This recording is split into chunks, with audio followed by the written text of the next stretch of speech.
Good evening, everyone. Happy New Year. Happy New Year. We are back. This is our season 2 debut. First episode back of Racing the Races in 2021. I am Sandra Sheffer, president of the Democratic Women's Club of Greater Broward. We have Narnique Grant here with us today, former candidate for Broward County School Board. We're trying to get her to run again in 2022. We have a special guest today, right? That listen, she knows all about what's going on. Sophia Nelson, PhD. So it's Dr. Nelson to everyone, right? Dr. Nelson is here, and You don't she's have to call me that. listen. She's going to talk about the president elect, vice president elect, Georgia. Woo! I got on some blue today. We got Georgia, yes, and that's so significant. She's going to talk about that.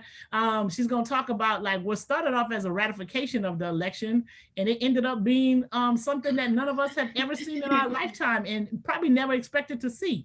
So I've talked enough. I'm so glad you're all here. So everybody share on your page. We're gonna provide some valuable information today, and because we got to make some plans. We've shown our force, we've shown our power, we've shown our worth, and we showed that we can make demands. And if we want things to happen, we can make it happen as long as we're working together. So we're gonna talk a lot about that today, and get it started. So I'm gonna send it off to Narnique. She's gonna introduce Sophia, and then we're gonna get this conversation started today.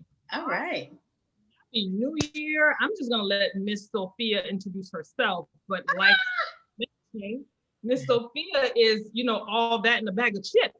And so we're going to have her in today. So Miss Sophia, please introduce yourself. Let the people know what you do, what you've done in the last election cycle, and what you're continuing to do. Awesome. You can hear me, right? Yes. Absolutely. Okay, awesome. Hi, everybody. Happy New Year. Thank you, Sandra, and thank you, Narnique. When they invited me to come, who knew that this day, well, we knew it was going to be a historic day because, but who knew this day was going to happen? And it for me, it's been a bag full of emotions, up, down, up, down, up, down, from last night to today. Whew. I am Sophia Nelson, and I live here in Palm Beach County. And currently, I am the secretary of the Palm Beach County Democratic Party, but I'm also the president of the Caribbean American Democratic Club, one of the founders. We founded that in 2007, 2008, right around Barack Obama making his appearance here in Florida. This past election, I wore quite a few hats, but I think the hat that kind of solidified it for me was the simple fact that I was the statewide Caribbean American Outreach Director for the Biden Harris campaign. And what that gave me the opportunity to see is the essence of Blackness across our state and how hungry and ready they were to engage. And just given the information and given the resources, we are able to do that. And so, as you see in Georgia, we have the blueprint here, like I was telling our Ms. Grant, and we can do it. So my whole goal as anybody, I'm just an organizer, and so if you want to label me as anything, I call myself the socialite, because one of the main things that I like to do is to point people in directions about how they can do good and be good.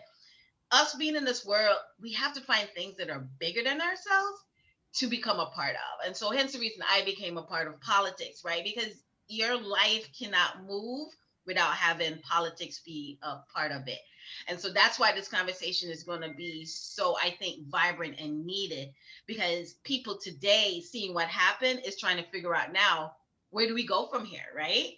And what do we do? And what do we do with this energy? Because now we have two types of energy. We have this anger, or we have this excitement about the new and fused stuff that we want to do. But we still scared and bewildered, like, what's going to happen? Are we going to have a civil war? Where do I play? So as my role as anything, like I said, I'm the socialite, and I'm just happy to be here talking to the ladies, and I can't wait to hear your questions so that we can dive all into it. Awesome. So we're just going to jump right into it. So we'll start off with good news and then work our way down to So Warnock and Ossoff won their elections today, and I just couldn't be more happy. Sandra and I were pushing this right after the what was it, the primaries in in back in August. Was it August? Yes. Yes. In August, yes. So we've been pushing this and pushing this and pushing this and talking about it ever since. And I have to tell you, I was a little bit nervous, but God. That's all I can say. But God. So what does this mean for us? What does this mean for the Democratic Party that Ossoff and Warnock? Number one, let's just talk history now. This is the first Black man from the South who has been sent to the Senate. Well, not the South, because you do have Tim Scott, Senator Tim Scott. Okay, yes. Yeah, Democrat. Yes. From Georgia. From a Democrat, yes. From Georgia. Yes, that's true. I forgot about him. Absolutely. And then you have your millennial. Easy to forget. Yeah. Yes. Then you have your millennial who is Ossoff and Jewish, at that. So from the South, immigrants, child of immigrants, children of immigrants. So we have a great dynamic that won this seat, and these two have been campaigning and trying to do their campaign as respectful as they can. But what does this mean for us as a Democratic Party? As a Democratic Party, I think so we have 2 years. The Democratic Party itself now has 2 years to have its agenda, put its agenda on the table, and get it done. There is no excuses. We cannot remember Obama came in with I want to call it a mandate, but we'll use that word for the lack of a better word, right? So he had the Senate, he had the Congress, we had everything, but of course we've rolled out healthcare, and that took up the 2 years that he had, and all of a sudden 2010 came, and we lost the Senate and we lost the Congress. So in essence, he couldn't really do anything. These 2 years, we need to get everything that we lost, regain it, and put everything back on the table. So from when we say that, and when I say the Democratic Party, to me, the Democratic Party is the party of people of color. And so everything that we want, so when we talk about the Democratic Party, we need to know from our community, what do we want? And I think what the president-elect and the vice president-elect has done so far is made a cabinet so far of people that look like us.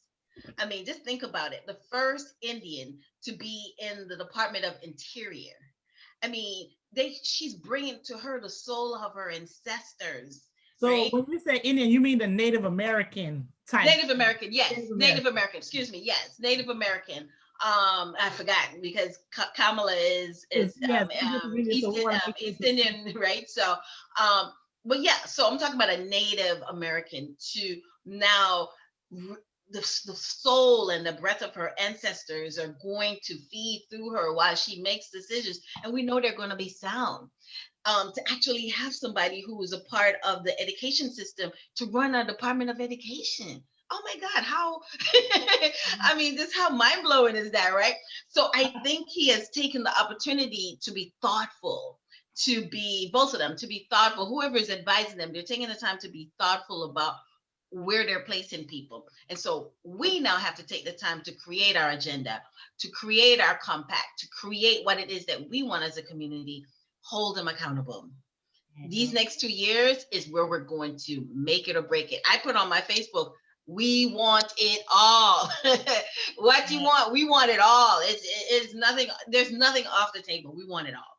So that's what we need as Democrats. Okay, so I have a question with that. So one of the things that you mentioned was that Obama had everything. He had the Congress, he's a Democrat, the House, Senate, everything. So it should have been flawless, right? But he chose to take on something that was really big, that had a lot of resistance, and the lobbyists are like, yeah, bring it, right? And so it ended up taking up so much time. So with that being said, that being known with that amount of history, do we need to be strategic in what it is that we ask for? I know you want to have it all, but is there something that's really going to end up being so time consuming that you're probably not going to get anything? So should we categorize or put them in order, like this is what we need to get done first or whatever, so we don't maybe miss out, because folks are mad, right? We're gonna have some real pissed off people. So 2022 is gonna be probably Obama's 2010. That was the rise of the Tea Party and all of those folks, you know what I mean? So we can plan for that, like, because we saw it happen, so we can try to be like, okay, just in case we have another Tea Party, let's be ready for that. But also, with that being said, do we need to pick and choose our battles so we can have some successes in this 2 years now that we have a Democratic Senate? Prioritize our wants and our asks. No, we want it all. I'm sorry, guys. I mean, listen, it's 400 years. Prioritize what? It's all needed. Better education in our communities. Listen, I mean, come on, no, it is all a number one priority. Better education, right? Support of small businesses in a real way, in a real finite and acute way. We're talking about housing. We're talking about jobs. We're talking about job security. No, we want it all, guys. No, you're talking about looking at education reform. We're talking about immigration reform. Listen, we come from immigrants, and we have immigrants here we have DACA. No, all of that. TPS. No, we want it all. We want you to make Americans who are fighting here for real justice to get what it is. Because if we start picking and choosing, we're going to leave people off the table who have been working. So no, put the right people in the right places, and we can do it all. And so and to piggyback on what you're saying, because this administration, the last 4 years, has been doing whatever they want when they want it.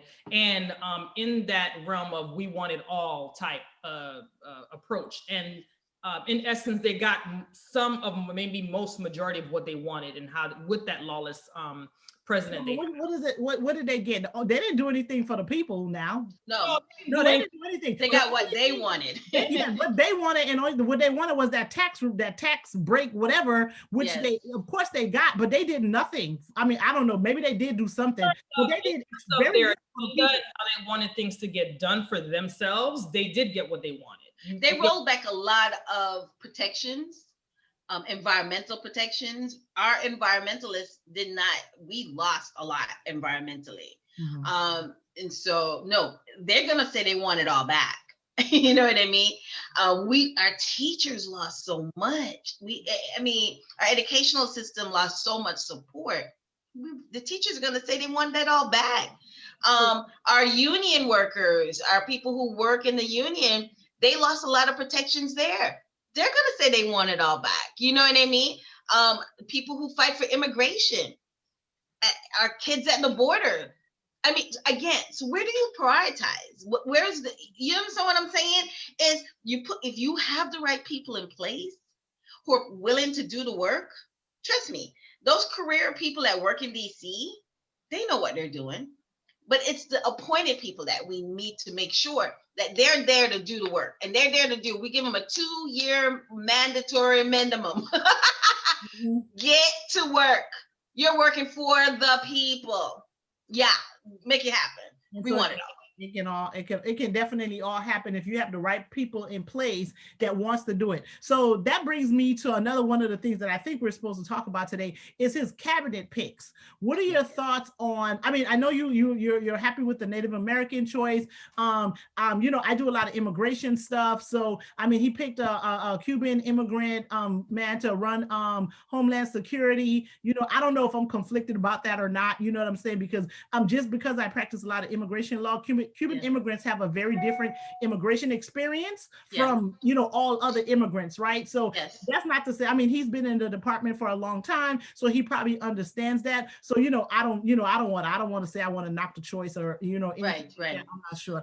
People had concerns about who he's picking for agriculture, since one of the big parts of, I think, food stamp, is that part of the agriculture? Yes, it is. What I mean? Since there's so many people of color and poor people that are part of that, they're like, listen, be careful who you. Well, they wanted my Saroff, Marcia Fudge to be agriculture secretary.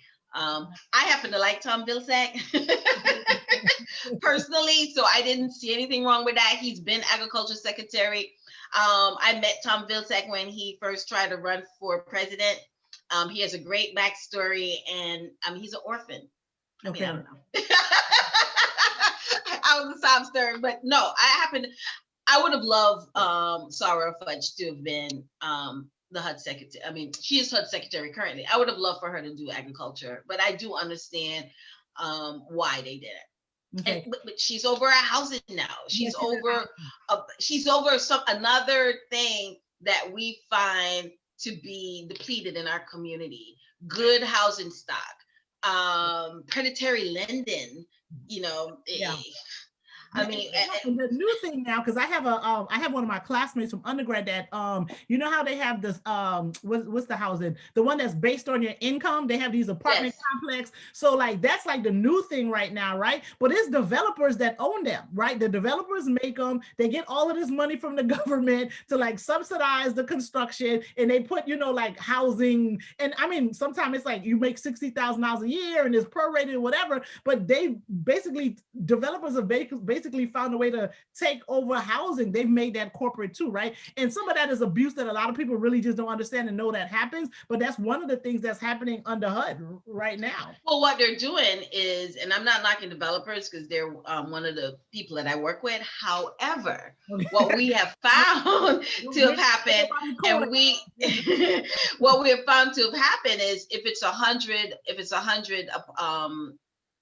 floor, not 100 floor building, but if it's 100 apartments, what they're doing with that, Sandra, is that they get the money from HUD, but out of those 100 apartments, only 20 of them are for people with the subsidized housing assistance. Mm-hmm. Really? Yeah. So the waiting list for the subsidized list is always short. I mean, it's always longer than the people to get in. Yeah. And so you still have, and they're building in communities where the housing stock from apartments to affordable and to workforce is needed, but people still are being priced out because it's such a minimum housing stock for them to be a part of that meets and matches their income. So there's reform that needs to happen there. Yes. In that area. Back to your we want it all. So if I understand you correctly, that is going to make a great hashtag. We want it all. From if I understand you correctly, because of the former administration's cabinet picks, we've lost a lot. And with the different people, like I didn't understand the doctor being the head of HUD. It didn't make any sense to me, but okay. You put someone in education who makes her business off of opening schools to make money rather than it be public education. That didn't make any sense to me. Mm-hmm. So yeah, we did lose a lot, and I can understand your thought of having it all. Moving through now with these new picks from President-elect Biden, what are your thoughts on his picks so far in terms of? So far, so good. Attorney General. I happen to Garland today, Merrick Garland today. I don't bemoan the choice. I would have preferred it to be Doug Jones, but maybe we save Doug Jones to run back again against that Tuber Hill guy. Really? In Alabama, I went to the University of Alabama, and Tuber Hill was for Auburn. So yeah, he sucks. Okay, listen, don't be talking about no orange and blue around here. That's all I'm saying. Yes, War Eagle Roll Tide. So no, so just for the simple fact that he won is just like, really? That's why we won the Heisman and we need to go ahead and win this championship. But we segue. I'm sorry, you asked. Okay. But I would have loved for someone who had put their stake in it from the civil rights historic nature of it, but I'm okay with Merrick Garland. I'm okay with that because the fact that he put Merrick there, that means that if we get an opportunity to put somebody on the Supreme Court, then it won't be him. We don't have to worry about him. People trying to push him back up there. And maybe now we'll have our black female. Hey. But I have to say for AG, I was like, I think that was one of the positions that I really thought should have been a person of color. I'm just like, listen, well, all this going on, we need somebody of color there with a little bit of more of the experience of like what it's really like, because we're all like extremely educated, but we still scared of the police, right? Even though like I'm like, you kind of need, I thought like based on all of what was happening this year, you kind of need somebody who just understand that really the color of your skin is a crime in so many places, and it shouldn't be, right? And that's one of those experiences that you can't manufacture. I don't care if you're the person that, I know you like Doug Jones and everything, and he was the one to prosecute a Ku Klux Klan member and all of that kind of stuff, but it's still something about like, somebody of color knowing that they've done everything right, they've played by the rules, and they still, when they see a cop, they're like, 10-2, make sure that they can see my hands and that type of thing, right? Like that. Or you start thinking, where's my driver's license? Please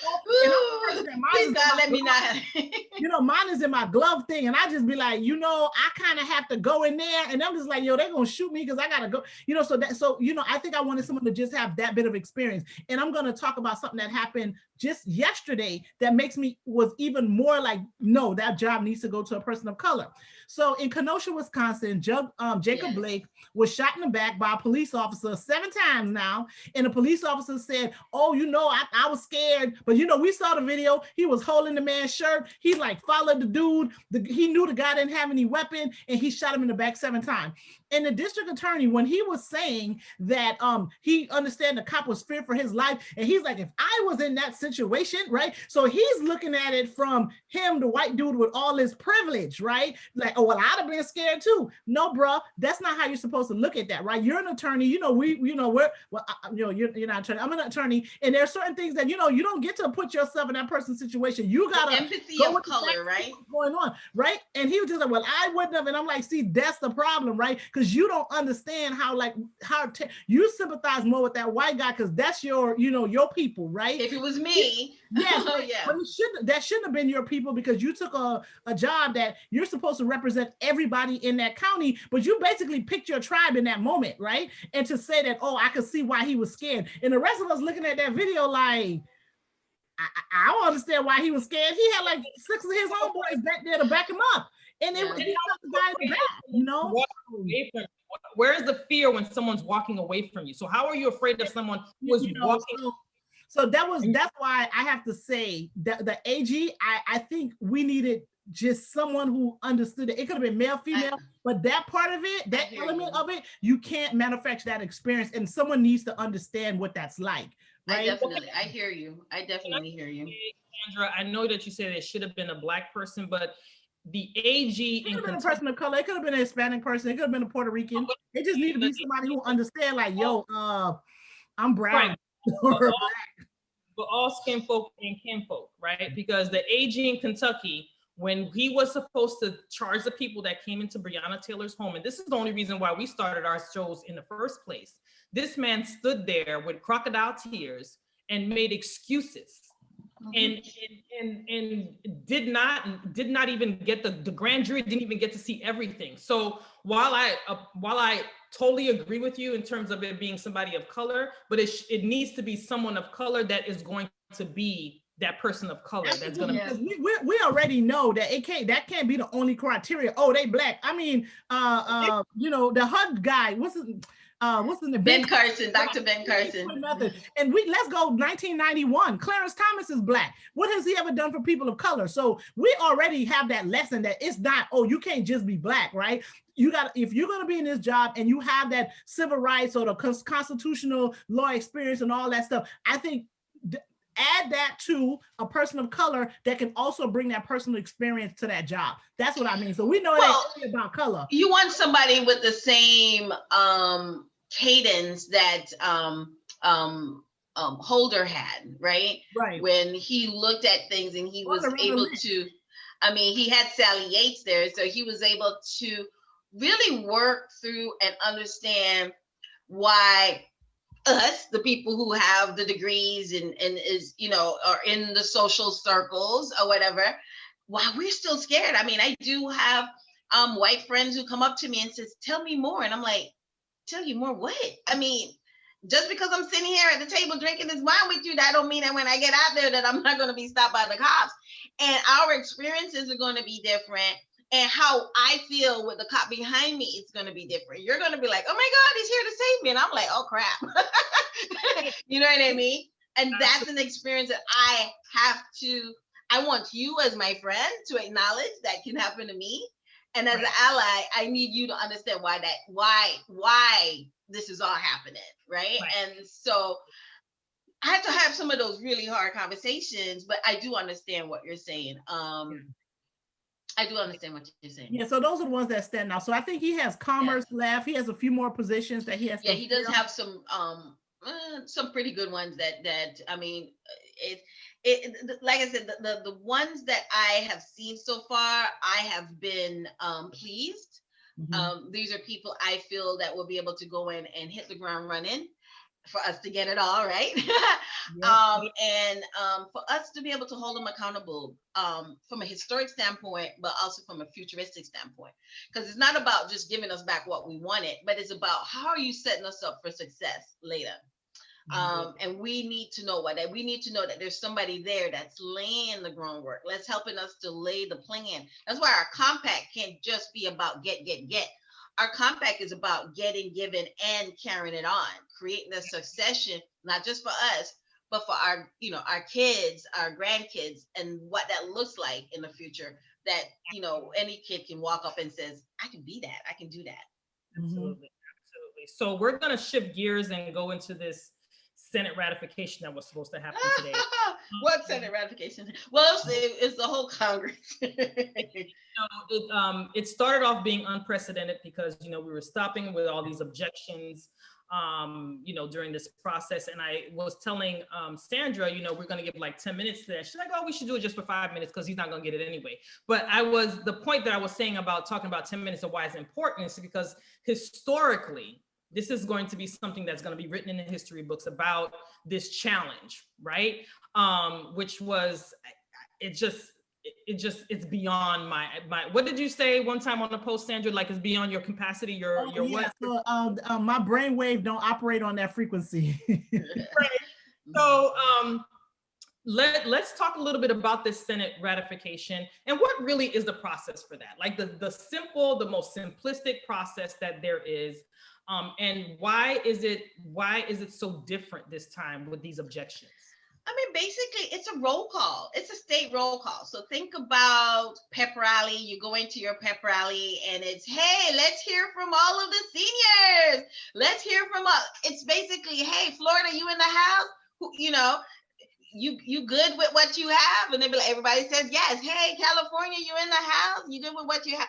It is so procedural. I mean, like you said, it should be no more than an hour. Some people get up and thank yous and you sign off on it and we get to go about our business. The thing is, once it gets to the point of being in Congress, it's more ceremonial than anything because as long as the states have ratified and the Secretary of State has signed off on the election results and have already sent them to Congress and to the Electoral College committee, it's all good. I mean, it's he created a catastrophe, lack of a better word, for something that none of the people that he's charged, including Mike Pence, because Mike Pence basically like, look, dude, I don't know what to tell you. I don't know what to tell you, but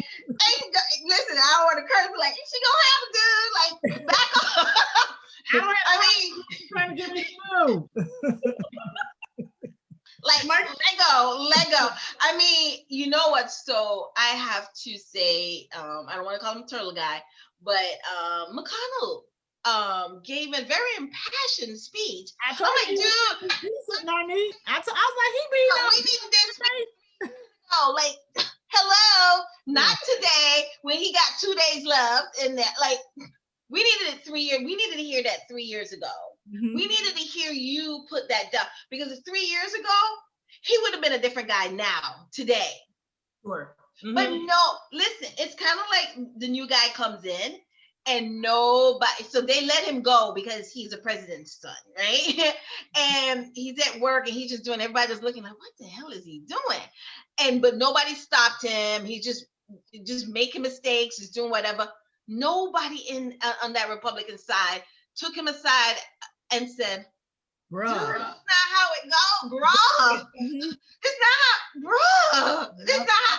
Come, let me take my book out. Let me show you how it's supposed to go.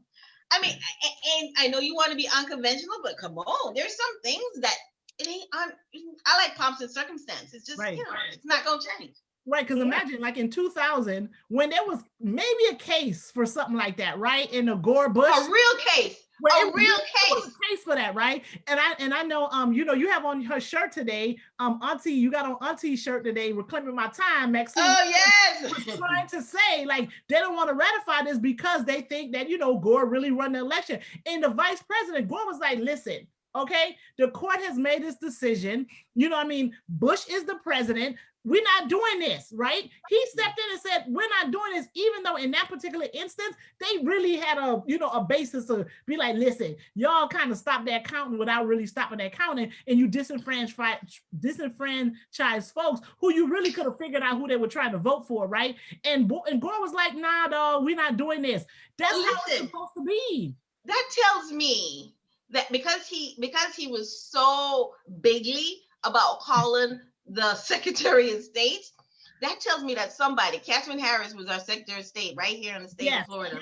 Yeah. And his brother was our governor. That tells me that somebody made a phone call who just wasn't being taped to make that happen. You understand what I'm saying? Because what happened to Catherine Harris right after that? She got a job in DC. And she became Congresswoman. Come on, man. So let me tell you,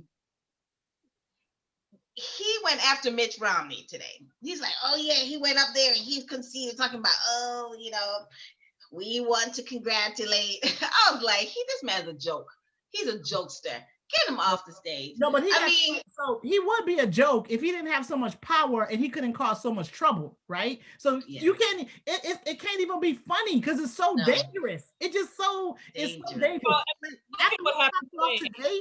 My thing is like, they need to deactivate his codes, take away all his access. This dude cannot be trusted with nothing else. Because for you to be saying that you were here to represent the people of the United States, and for you to let that nonsense, because that was a breakdown in procedure. Like, I done been to DC. You can't just be rolling up nowhere like that without people. That wasn't a breakdown in procedure. That was done purposefully. Exactly. Right? Exactly.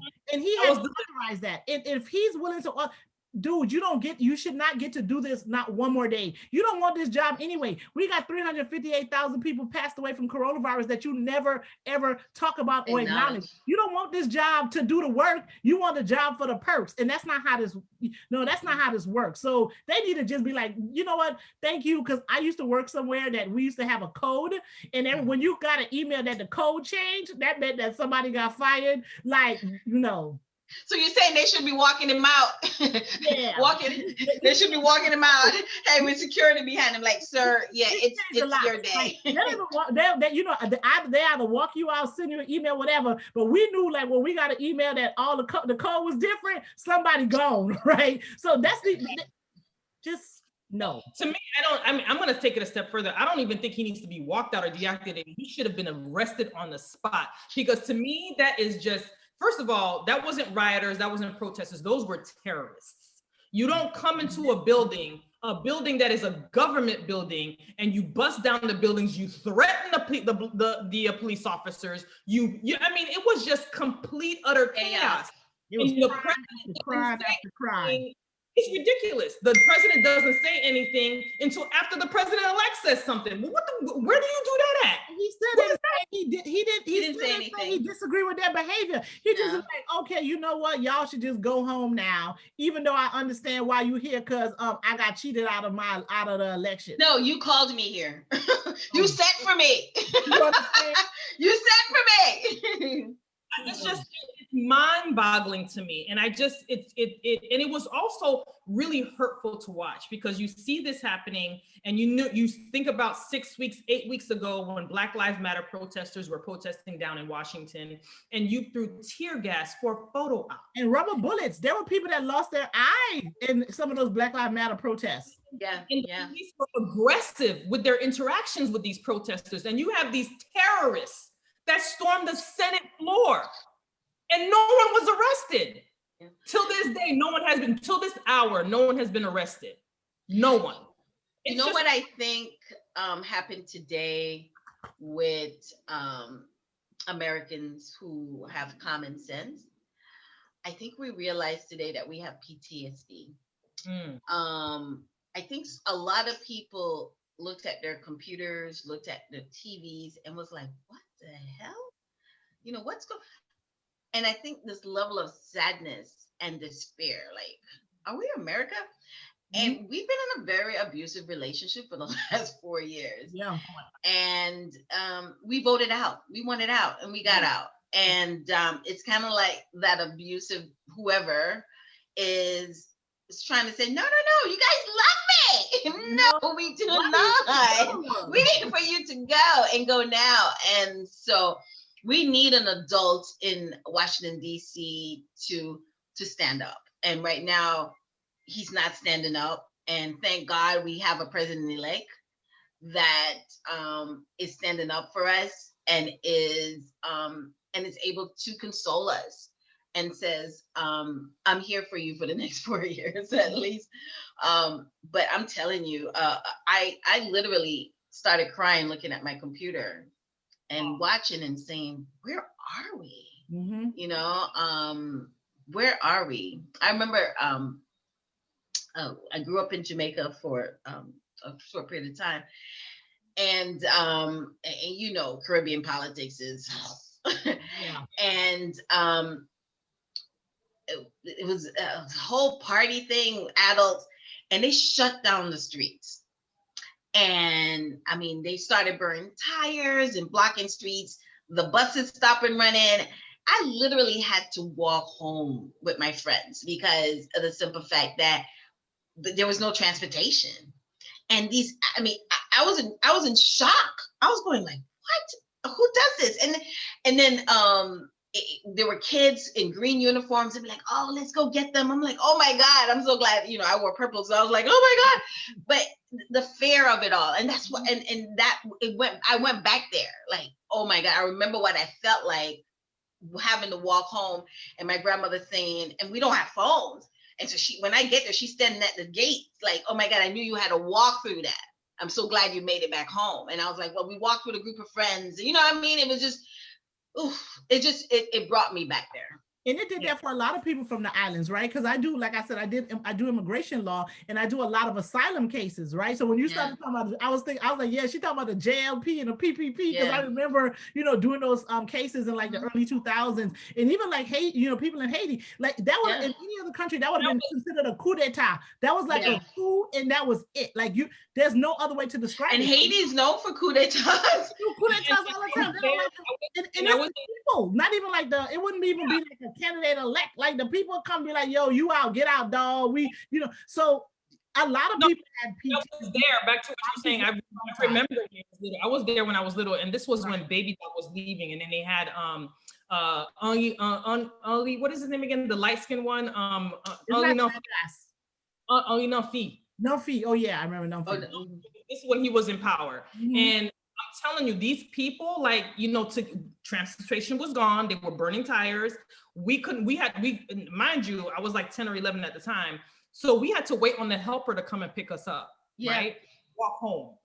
Okay. And imagine a kid born and raised in Brooklyn, New York, right? And you're here because your parents sent you here for a while because they have to do their own thing in the States to make life better for you. And you come here and this is foreign to me. Foreign. I'm like, this is all for elections? Well, what's going on? It was horrible. So to see what happened today, when you said to me on the phone, this is a coup, this is what this is. I still couldn't wrap my head around it because I'm like, we live in a free United States of America. They don't do that. You know, don't do that here. Yeah, it's a peaceful transition of power every time. Every time. I just couldn't understand it. So but he telegraphed this from 4 years ago. I mean, nothing that is happening is by chance by him. He's planned this all out. I mean, it's disgusting to its core. Yeah, I'm not surprised. But like after what happened today, I'm like, he don't need to be at no inauguration. Like, screw that, right? Like, bro, you don't have no invitation. Like, I don't know, like if the law says that he got to be there, but if the law, we don't want him there. He don't need to be there. He's not gonna cooperate. He's a threat. He's not gonna add anything to the show. Like, no, bro, go have. He's a threat to the union. He needs to go. Just don't even don't come. We don't want to see you fly away. Nothing. Like, no. Like, just don't come. Right. So he is a threat, and a threat should not be anywhere to be a part of that. He's absolutely forfeited his right to participate in anything of such. Exactly. Because he's never gonna say that Biden's the president. Like, if people are hoping that maybe now, he's never gonna say it. So no, you don't even believe this guy should be president. You're not invited. Go do something else. Like, walk away, bro. Well, the exciting thing about him is that he's not going away. But guess what? He gets to primary all of the people we want to get out of it.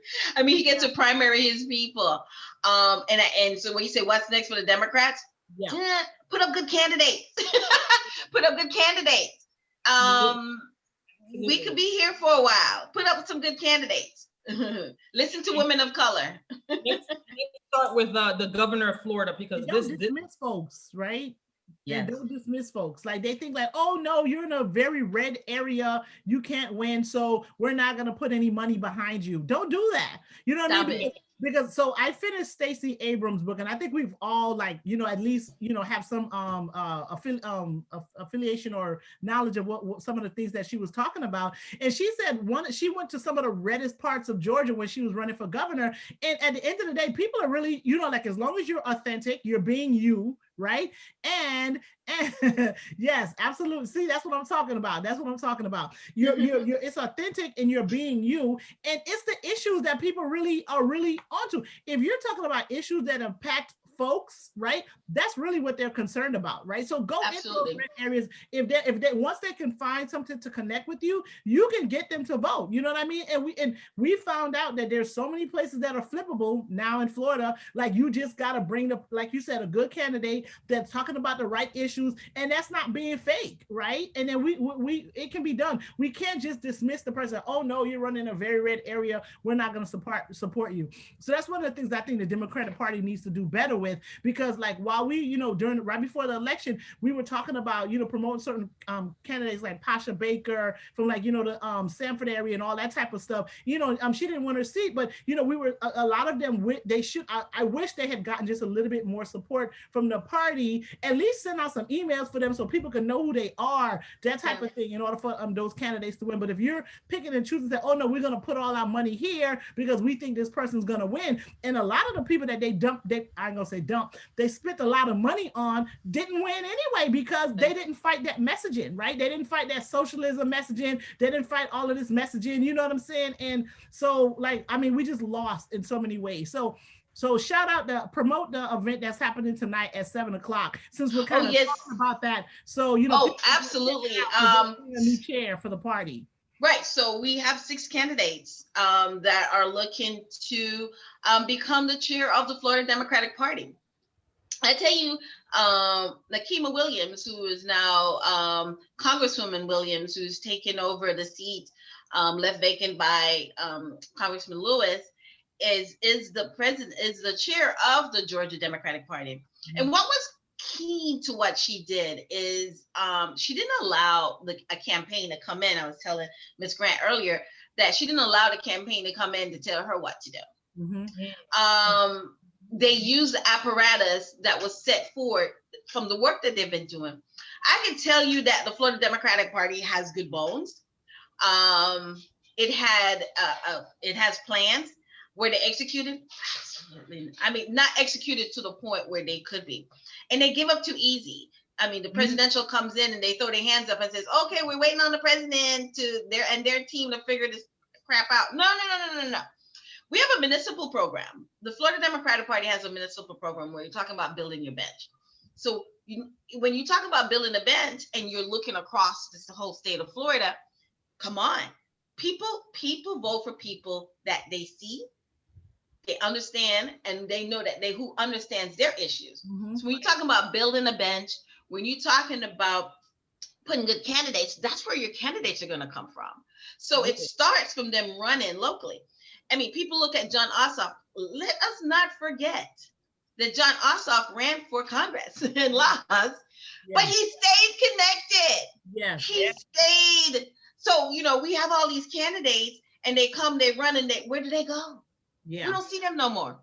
Right, until they're trying to run again, they show up like 90 days before, trying to do like a blitz and think that's going to work. And one of the things about Akima that you were saying, she started off as a young Dem, right? Because I heard her speak today, and she was like, listen, she moved to Georgia 18 years ago. She started off with the Young Dems, so she had been involved with the Democratic Party for 18 years. Since she was 18 years old, it just kept moving up, moving around, and learning everything about it. So she knew what she was doing when she was setting up her race and everything. Yeah, I was a member of the Young Dems. I was an officer in the Young Democrats. So I mean, I've been doing politics just about all my life. So it's in my blood. It's in my DNA. I don't know what else better to do. Again, when you look at Warnoff, remember, he was polling like really low. Like, why is he running again? And people keep and forget that support matters, right? And the women's WNBA team in Atlanta started to support him, and it was right after George Floyd and Black Lives Matter, the movement. Yeah, and Loeffler said some really derogatory things about people. Oh, yes. And that's when they go, oh, wait a minute. No way. Yeah. No, support matters. Yeah. And when we have people beyond giving them your time, you got to give them some money. Yeah. And float them. Like Ms. Grant said, she said 500. I don't know. I had this reoccurring thing. I got to hurry up and go in and go close, shut it. Because they'll keep taking your money for real, right? Even after they win, I'm like, yo, Act Blue, send me my money back. Yeah, This person won. They won already. Act Blue, give me. He didn't even run in no races. Where give me my money back? But no, I'm not. But what? For each, and it kept it moving, honey. You're not gonna keep taking my money. No, I set up one that I didn't even realize I had did it was set up as recurring, because I must was talking and did something crazy. But you know what though?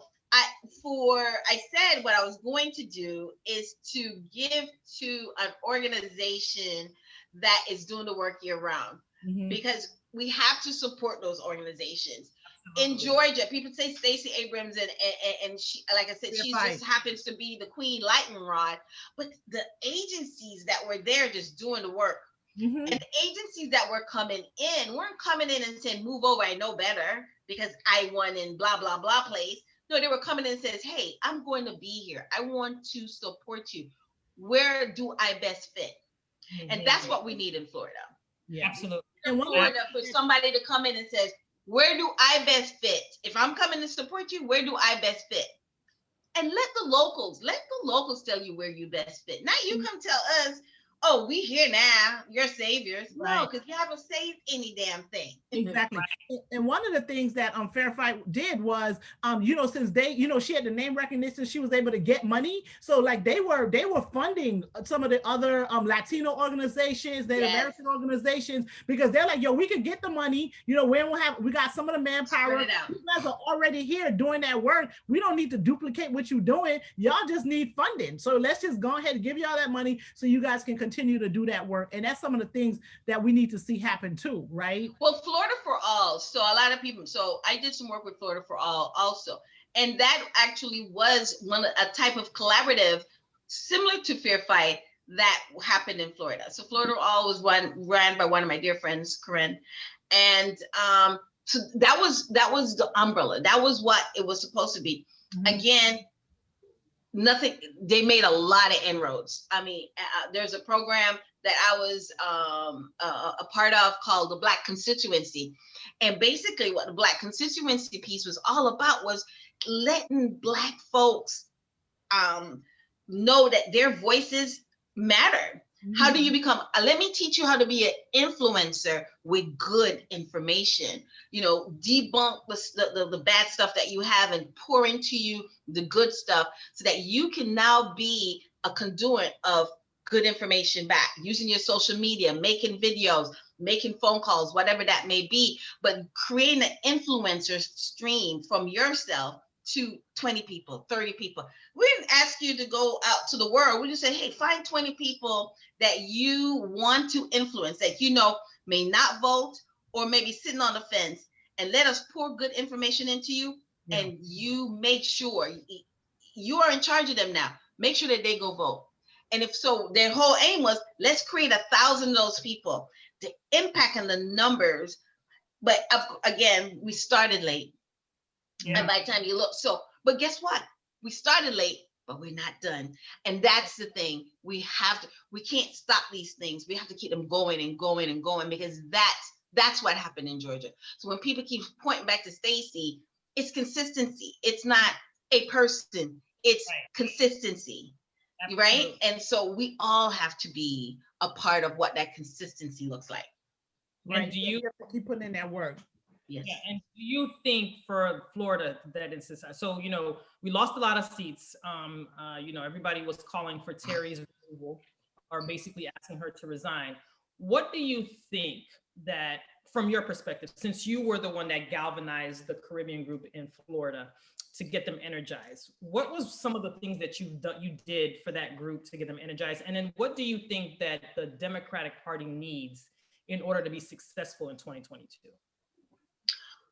So we started the Caribbean Council because it was just hard to pull everybody together. So we that was our way to kind of push information out. When you would call and do one-on-one, some people would tell me it was too late. They're already doing their thing.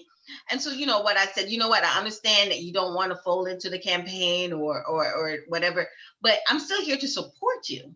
So, even though you don't want to fall in, let me know how I can get volunteers to you. Let me know how. So I just kind of met people where they were. Our Caribbean people, they throw their hands, oh, not too late, man. And now, whatever. They're like, oh, go away. And so we had a lot of that, but we had a lot of people, they felt neglected. Yeah. You're calling me now to do what? Same thing, same. But we were purposeful this campaign to say, we want to reach the full Caribbean, because a lot of times they spend a lot of time on the Creole side, the Haitian side. And so the English speaking people go, what about us? And then, they go over here and they go, what about us? And so with myself and Tamar, we said, we're going to work together as a team, because people need to see that we're one Caribbean. I always say we're one Caribbean. However, our issues, even though similar, are unique in its essence, right? So, but you know what? I tell Jamaicans and other Caribbeans, you got immigration problems too, honey. I mean, y'all are coming here the same way Haitians are too. You may not have TPS, but y'all ain't all right. So Bahamas too. They went again, the whole Caribbean, the what? So let us not have that stigma. So within our own little conversations for us as a group, then I have to have that conversation. So those are some of the things, and also reaching out to Caribbean media. Our media is not like regular media. Our media is personalities, right? They're people. They are people.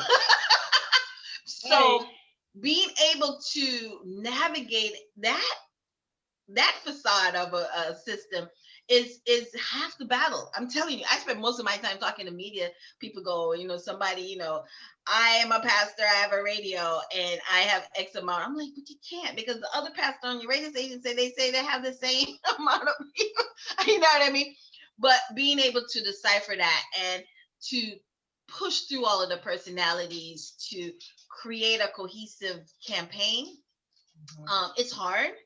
But our numbers, when you break out, and it's very hard to break out Caribbean numbers, especially in the English speaking side, to some essence, because of where we choose to live, you can look at pockets and see what our turnout was, what, and all of that good stuff. So thank God for Little Haiti. Thank God for North Miami. You have Delray up here. You have a little pocket of Boynton.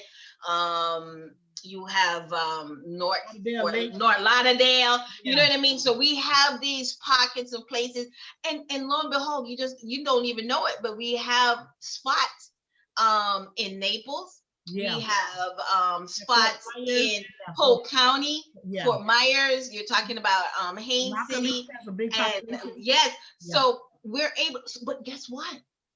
We don't pay attention to those people. And we also have a lot in Haitians in Tampa, the Tampa area. So we now have to start going, where are our people? Right. As a community, where are our people? And but before we even get to where are our people, we created on this campaign, we call it the Wakanda Coalition. It was everything Black. And it was everything Black purposefully. Wakanda. Yeah, it was everything Black purposefully, because of the simple fact that we needed to be able to speak to each other on a daily basis. And what's our plan? Because we interchange our messages, even though our messages may be different. So even though we're sitting at the table, it's still a church. We're still talking about church coalition. Okay, but now I'm going to go to English-speaking Caribbean churches, a different nuance about how I'm going to talk to the pastor and how you're going to talk to your Haitian pastor, right? And so, but that's when you're talking about the Democratic Party and what we have to do different, we have to trust the trusted voices in our communities who are able to put on that backpack and go into those communities and bring those people and bring the message. Yeah. More than anything. Absolutely. And that's what we were able to do to some extent on this campaign this time. Yeah, absolutely. So do you think the leadership in the Florida Democratic Party didn't do that this time around, the former leadership? No, I'm not going to say they didn't do it.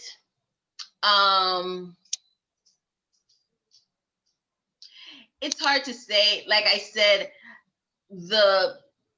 where the negligence comes from is that they abandon their plans. They abandon the plans when campaigns come in. And so then, and when the consultants come in, and you can't abandon your plan. It's your plan. Yeah.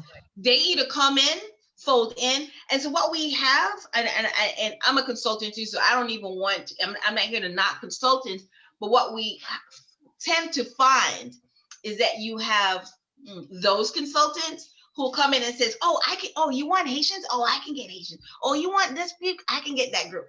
And what happens is they go get the $1 million contract and then they come to me. Because the people, they get paid regardless if you win or lose. You understand? So like they get paid whether they win or lose. And they don't care because they're not implemented. They're not vested in the plan that's on the ground. Yeah. And so they force the people to throw away their plan when they don't even have one. Yeah. Yeah. I've seen it happen. I think that's what happened. Well, I really suspect that's what happened to Hillary in 2016, right? Because absolutely. I was like, who you listening to, lady? Don't let them people be telling you it's no 16 point. She listened to all these white boys. She wasn't doing anything with the small groups in the area. She wasn't talking to the locals. And when I found out this woman ain't go to Michigan, I was like, you ain't go to Michigan? Like, oh my God, like, girl, bye. I worked Hillary. That's why you lost. Oh, did you? Yeah, I was Caribbean outreach for this area in 2016, and I told a good friend of mine, I said, we're gonna lose, and they're like, no, never. I was like,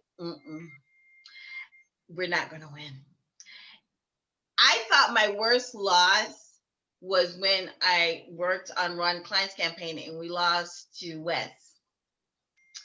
And it hurt, but it didn't hurt that bad. I'm telling you, I stayed in bed for days with Hillary because I knew that we were losing to evil. Yeah. And I knew that we didn't do what we needed to do. Yeah, she was listening to the wrong people. She was letting them analytic people tell her this, that. I'm like, listen, don't, especially when you're dealing with people from the islands and people of color. No, you need to come talk to me, bring me some coffee. You know what I mean? Like, you need to come talk to me. I need to see you, talk to you, feel whatever. We need that kind of interaction. And all of this, like, well, this what they usually do. No. If they don't see you, they're not about to go get up out their bed or go spend no $5 on gas or go nowhere or go get on the bus. And if it don't let it rain, don't let the weather be bad. Don't let, they gotta watch the kid. They're not going out of their way to do nothing for you, especially if you haven't been in their face, like telling them why they should vote for you, So we have now a bunch of data geeks running campaigns. Yeah. We need people geeks. We need people geeks, not data geeks. No. The data is the data. It's just, come on, but we need people. People are nuanced. Yeah. And if you are not studying, we need psychologists and we need personality people to come in to look at people and their functions and how we go about. Why are we voting? Yep, you got to get that buy-in. You got to get the buy-in. Why are people voting, and why that candidate? Like, everybody needs to have a psychological test. No, that's some facts right there. That's some facts right there. Because sometimes and a lot of times they'll vote for folks just because they like them, right? And I'm just like, but you might, he nice. He nice, but his issues are not your issues. It can't be nice. He's not about to do anything for you, right? But it's like, no, he's nice, and he came, and they gave us T-shirts, and you were like, that's what we doing, and that is what we're doing. They saw them. They were there, so they get to vote. They were there. You learned that talking to people was very important, and you will be surprised how much you learn when you talk to the constituents, because they're the ones with the problems. So you got to convince them that this is something that is your issue too. And one of the things I mentioned to Sandra, when you are on Medicaid or welfare, in the application, they ask you, have you ever voted? Like, do you want to sign up to vote? Now, many people who get that don't realize that they can say no and not be in trouble, or, their benefits won't be affected. So they don't realize that. And so they say, yeah, okay, I'll sign up. So you have a slew of people who are registered to vote, don't know nothing about voting. They never been touched. Listen, guys, in the state of Florida, we have the voters' edge. We have more registered voters in the state of Florida who are Democrats. Mind you, the people who are moving in are not registering as Democrats. They're registering as independents, but a lot of them are moving from Democrat-leaning states where they voted Democratic, but they decided to come to Florida because they have that choice to come to Florida, and they don't have to sign up as Democrat or Republican. But we have to give them a reason why they needed to vote for us. Absolutely. We thought this election in Florida that independents were going to break for us. They didn't. Not at the rate that we thought they were. Yeah. Unfortunately. And we don't know why. And messaging. I thought the messaging was strong. Horrible. Strong. Yeah, it was horrible. That messaging was strong, man. They had everybody thinking, oh, socialism is bad. I'm like, corporations are the one that get all the welfare. Don't be mad if the people want to send you a check. Like, they got, because I remember I was talking to my students, and we were talking about the $15 minimum wage, and they were like, oh no, we can't we can't get paid $15 an hour minimum wage, because if they do that, our rent's gonna be higher. They're gonna raise the price of everything. That's that messaging. How you gonna convince somebody to vote against their own interest? That messaging was strong. And I'm telling these young people, like, no. Just let me keep making my $10, because for them, that's more than the minimum wage, which is 8 something or whatever. They're like, no, if you make it 15, they're gonna raise the rent. The companies are not gonna be able to pay. Then they're gonna have to fire some folks. That messaging was strong, yo. It was very strong. It was very strong. It was very strong. You had a lot of people who were voting against it. Thank God it passed. Yes. Which y'all governor, he don't like signing anything into that benefits the people or people of color into action. So let's see what happens. I bet you he'll sign that Amendment 3 where it will kill us as Democrats. You know what I mean? I bet you sign that real quick. I just think that, and another thing that Sandra and I were talking about, how do we get to the people and, explain to them at a level where they receive the information and want to be engaged, right? Because there's so many people, just like Sandra said, well, you gotta watch the kids. If it's raining, I don't want to be bothered to go. But how do we not just the messaging, but how do we, make sure that those people are not ignored, that we get to them? And I mean, we've come out in droves. Like this year has been, like 2020 has been such an amazing year in different ways, right? One thing that I really did see, we've never voted in record numbers as we did in 2020. Never. Had to. Yeah, well, right. But how do we keep that momentum going? How do we keep our people, the Black diaspora, how do we keep them engaged and make sure that, because at the end of the day, even the president-elect said, Black people, if it wasn't for you and Black women, we wouldn't have won this election. I mean, he said it. Well, we keep them going by supporting our media outlets that we have.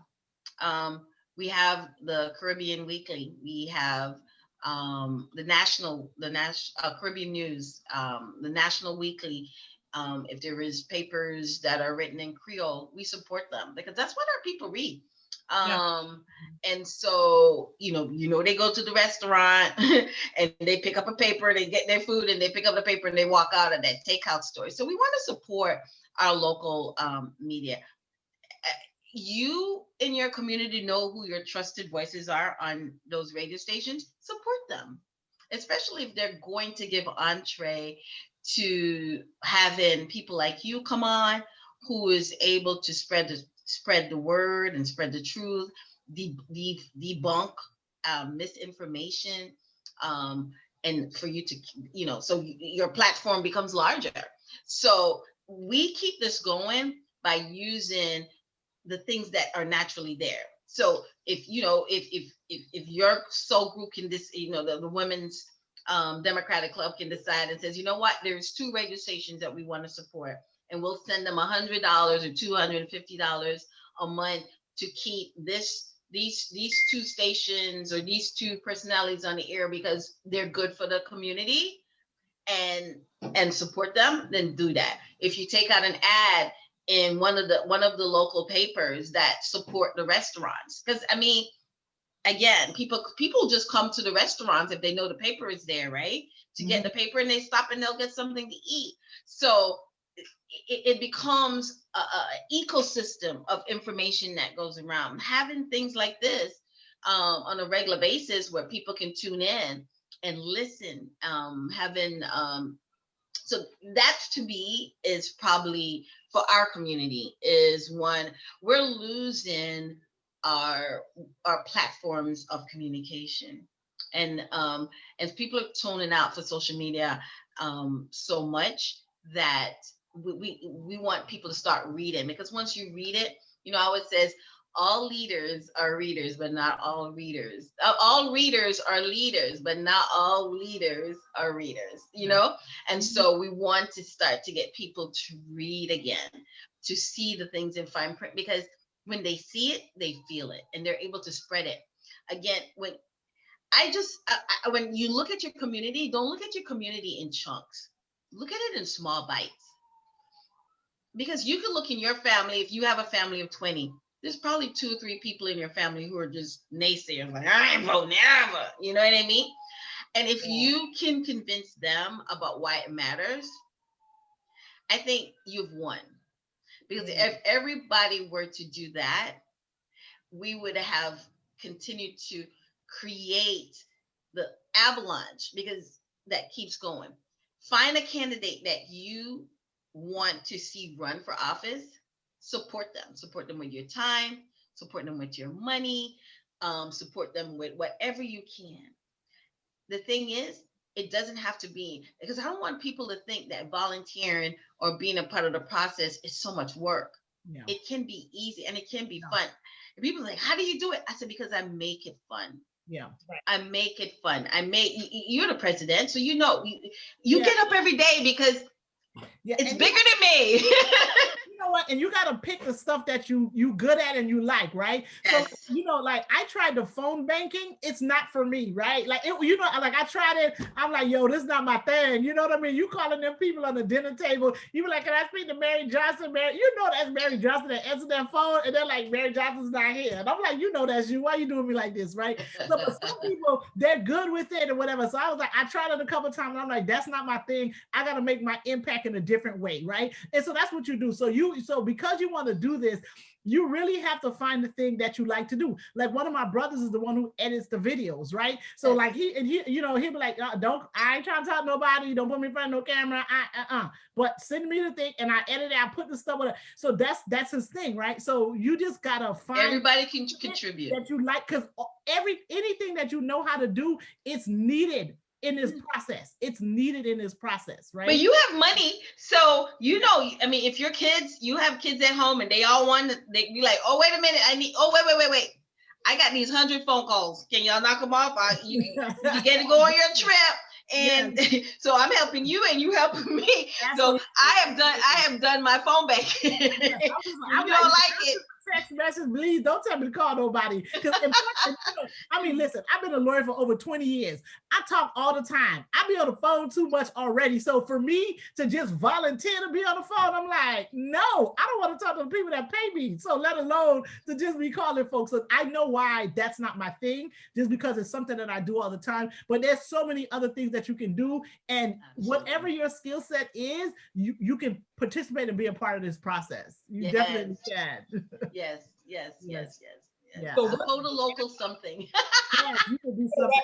Anything. This was a great conversation. I really, really enjoyed this, and I really want to keep the momentum going as Sandra and I have discussed the thing. I took down your information, girl, because you were a consultant. So listen, it's consultant season, all right? Yes. Black girl magic. Let's keep it going. Stay visible. That's what she said. Stay visible. Don't be disappearing. They need to still see you. Yeah, so it's already time for 2022. We don't have time playing games. We don't have the luxury. So I'd like for you to tell people where they can reach you, how they can, get in touch with you. And if they're deciding, because, we do have a lot of friends who are running for office, who are planning to run for office. And so they watch this. And so, give them some information. And just because you in Palm Beach don't mean that you can't help us in Broward. So no, I do work in Broward. I do work across the country and in the state. So no. Consulting is meant, you don't have to actually be hands-on. There's so many different ways that we can help you. I love politics. Strategy is one of the things that I am actually pretty good at, like being able to look at the numbers, look at where you live, and be able to tell you how to reach your people. Now, how you reach your people is you, but I can tell you how to reach them, right? And so I'm always excited about just molding new candidates, especially if it's their first time, only because, people always get mad when, oh, she's running against me. I was like, yeah, but it's going to make you such a better candidate. No, everybody know, I don't think anybody should run unopposed. No, it's good. You need to learn what we lack in our community is, especially as Black women, is the ability to ask for money. And it scares the living daylights out of us. And so just run a race. You know what? If you feel that, I just want to jump in the race to get my good practice, go to the person who's in the seat and says, look, I'm going to run against you. And these are the reasons why. It ain't nothing about you. I just need to get practice. But be honest, whatever. But fundraise. Just learning how to fundraise. You know what I mean? I like building up candidates because of the simple fact that once you build them, you have to build them to last. And like I said, and just keep it going. So like I said, candidates excite me. As you can see, I'm getting all like fluffy and flurry on the inside. But no, my information is definitely on the screen. It's Sophia at sanelson.co.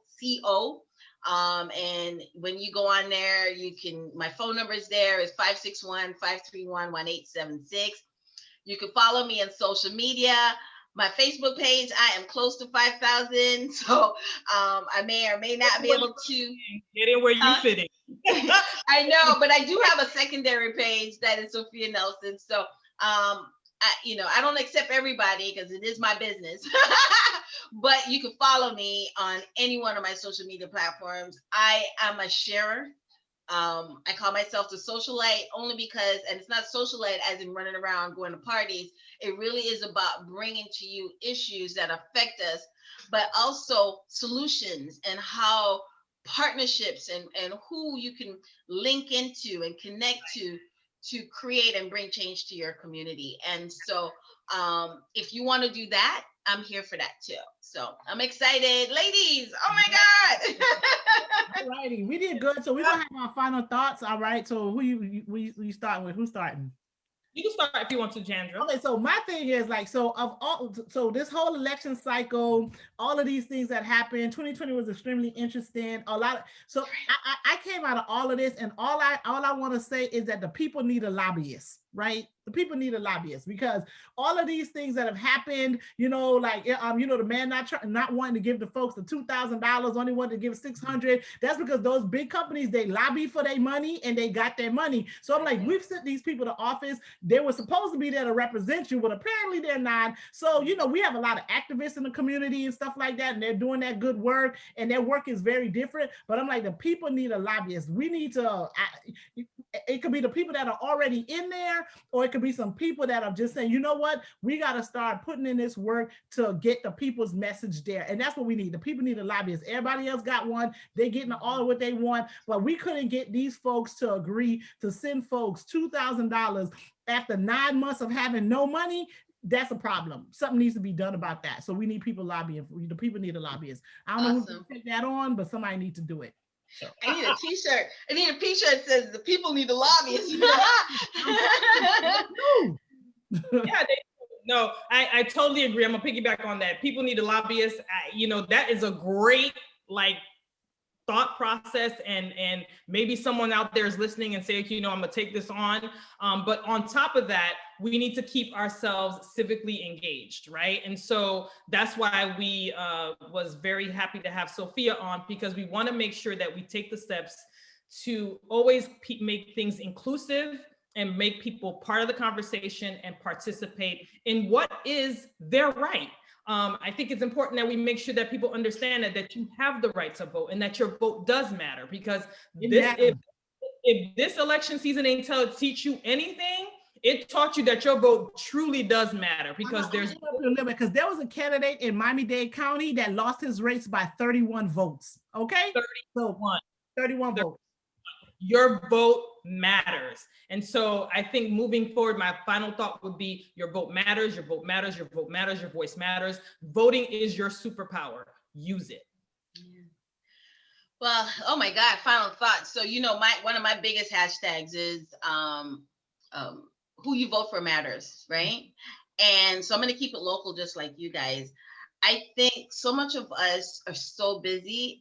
If anything, COVID should have taught us more than anything is to slow down and look and see who's making decisions for us, to us. And I say to us only because that is what they're doing. They're making these decisions to us. And so, who's getting the vaccines now, who's not, who's in line, who's whatever, that's important. And so understanding your local elections, your municipal people who sit on the dais from your municipalities, when we talk about housing, when we talk about rent control, when we talk about all of those things, those are happening from your local agencies. So they all broadcast now on Zoom, on TV, on the internet. I just want people in just their spare time while they're at work or wherever, check in. You got to check in with your local people, the people that you've elected to make and have your voice. And the people need a lobbyist. You're going to have to lobby for yourself, unfortunately, until we find that person who will lobby for you. But you're going to have to lobby for yourself. And the way you're going to do that is being engaged in your local politics. And from those local politicians is where we're going to then grow our bench for people who become the governor, who become the attorney general for the state of Florida, who become the agriculture secretary, who become our education commissioner, who become all of these things. Because what we're finding, guys, is that we don't have a bench, especially in our community. We're not creating the bench. We're not doing succession planning the way we should, and we don't know what we look for in a candidate. So if I had to leave you with anything, is you need to create a list of what you want from your community. Absolutely. And from that list, then you have to choose 2 things that you have to do personally to make your community better.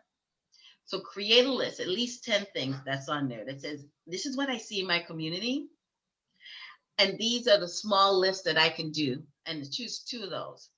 I promise you, if everybody were to do that where they are in their space, you will start to see the change you want to be, right?